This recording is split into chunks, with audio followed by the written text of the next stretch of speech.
All right, let's dive right in. We're unpacking an article today with a headline that, it really stops you in your tracks. The U.S. was right. Iran has a nuclear weapon, but it's not a missile. So, what on earth does that actually mean? Let's get into it. And right off the bat, the article hits you with this really powerful, kind of counterintuitive claim. For decades, the entire world has been focused on one thing, and one thing only, stopping Iran from getting a nuclear bomb. But what this piece argues is, what if everyone was looking in the wrong direction the entire time? So that's really the big question we're tackling here. How can a simple shipping lane possibly be considered a weapon of mass disruption? Well, to get our heads around the article's logic, we first need to talk about what it calls the decoy weapon. Okay, so let's start with this idea of the decoy weapon. Basically the story we all think we know about the world's obsession with Iran's nuclear program. And this fear, it goes way back. For decades, the international playbook was pretty clear. Sanctions, diplomacy, anything and everything to stop Iran from getting its hands on weapons-grade uranium. And this wasn't just some abstract threat. The article points out that, according to the IAEA, by 2025, Iran would have enough raw material for, 8 to 12 bombs if they decided to go for it? So why all the intense focus? Why was everyone so worried? Well, the article says it really boiled down to two massive fears. First, you've got the domino effect, right? If Iran gets a bomb, then maybe Saudi Arabia wants one, and then Turkey. And suddenly you have a full-blown, incredibly dangerous nuclear arms race in one of the most volatile regions on the planet. The second big fear? A nuclear Iran could just completely flip the script on the power dynamics in West Asia, really dialing back Western influence. But here's where the article throws a huge curveball. It argues that while the entire world was laser-focused on centrifuges and enriched uranium, Iran was already holding a different kind of weapon.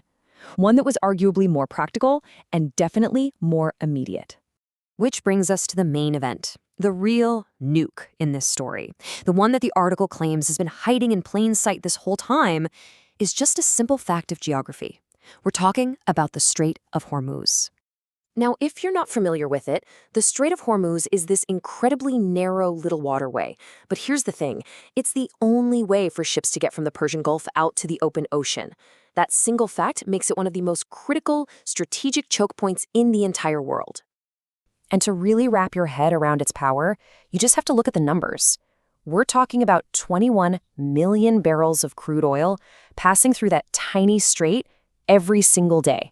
That's a huge chunk of the world's entire energy supply, all funneling through one very vulnerable spot. And listen, the article makes it clear this isn't just about gas for your car. Think about this, a quarter of all oil that travels by sea, a fifth of the world's natural gas, and a whopping third of all fertilizer, which is, essential for the global food supply, all of it has to squeeze through this one little passage. So who's on the receiving end of all this? Well, as you can see, it's overwhelmingly Asia.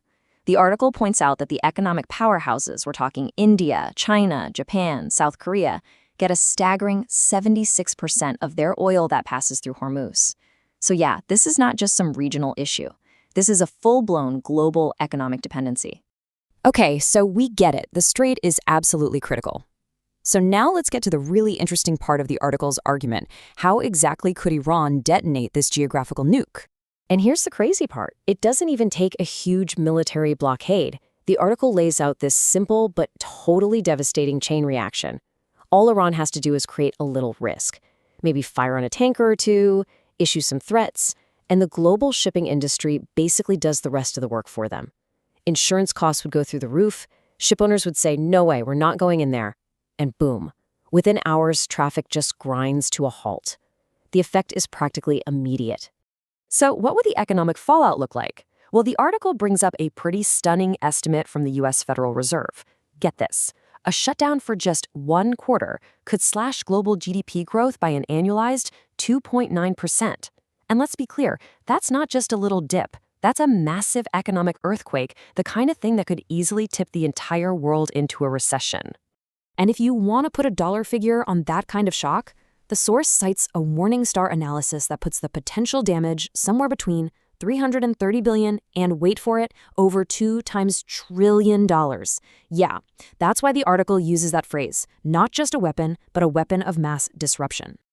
All right, so this all leads to what might be the most important part of the whole argument, the long-term strategic fallout of all this.